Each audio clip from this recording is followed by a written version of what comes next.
Welcome to Not Milk Never Milk. Subscribe if you're lactose intolerant. In this video, I will show how to make seafood chowder from scratch, easy method. Start by prepping 1 lb seafood, 2 cups stock, and vegetables before you cook. Sauté aromatics, add potatoes, then pour in stock and cream. Simmer gently until potatoes are tender and seafood is just cooked through. Finish with fresh herbs and a squeeze of lemon to brighten the chowder.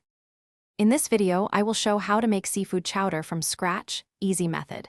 Measure and assemble all ingredients so cooking flows smoothly. Chop potatoes into bite-sized pieces and dice onions uniformly for even cooking. Keep seafood chilled until the final minutes to avoid overcooking.